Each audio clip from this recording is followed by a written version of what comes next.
Ready start.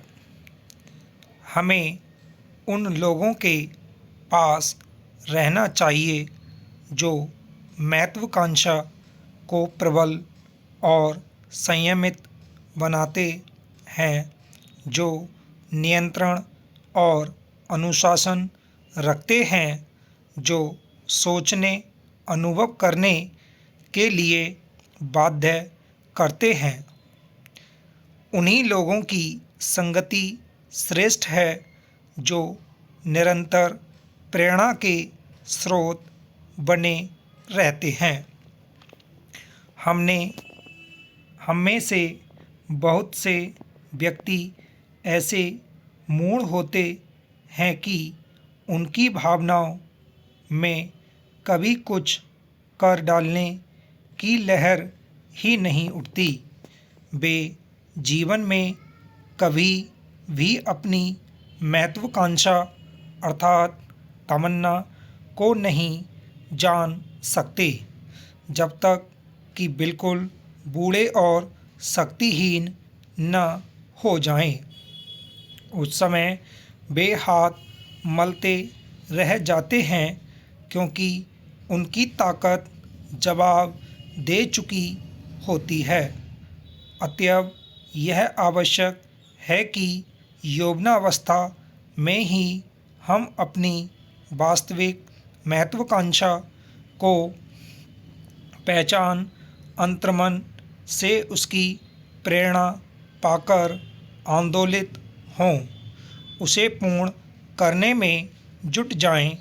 जवानी में ही हमारे मन में हलचल मच जाए कि हमें क्या करना और क्या बनना है। हम अपने भविष्य को देख लें कि किस ऊंचाई तक हमें पहुंचना है और समझ लें कि अपने जीवन में वह सर्वोच्च प्रकार की योग्यता तथा कार्यकुशलता अवश्य प्राप्त कर लेनी है, जिसके बल पर हमारी महत्वाकांक्षा की पूर्ति हो सकती है। बहुत से लोग सोचते तो हैं पर अपने ऊंचे लक्ष्य तक पहुँचे बिना मर जाते हैं।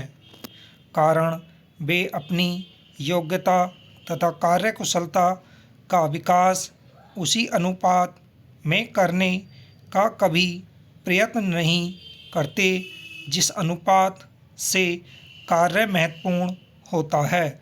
वे अपनी योग्यता तो बढ़ाते हैं परंतु उसे इतनी ऊंची कोटि या स्तर तक नहीं ले जा पाते जहां तक सफलता के लिए आवश्यक है।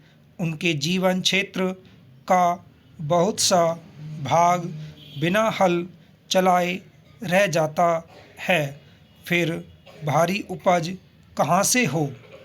जीवन के सच्चे रत्नों की खानों से उनका स्पर्श भी नहीं हो पाता। हम उस वस्तु का प्रयोग कभी नहीं कर सकते जिसकी हमने पहले खोज कर ली हो। अतः यदि हम अपनी सभी शक्तियों का महत्वपूर्ण विनियोग अपने कार्य में करना चाहते हैं, यदि काम को सफल बनाने के लिए अपनी संपूर्ण सामर्थ्य लगा देना चाहते हैं, तो अपनी शक्तियों और योग्यताओं को हमें जानना होगा। उन्हें जान समझकर उचित ढंग से जगाकर लक्ष्य प्राप्ति की दिशा में लगना होगा। बैठे रहने से न तो किसी का कोई काम कभी बना है और ना ही बना करता है। राष्ट्र में लाखों व्यक्ति ऐसे हैं जो जीवन भर कठोर मेहनत करते रहते हैं। यदि उनकी महत्वाकांक्षा कभी जागृत हो जाती तो वे भी आज साधारण मजदूर न होते जीवन भर। Full stop.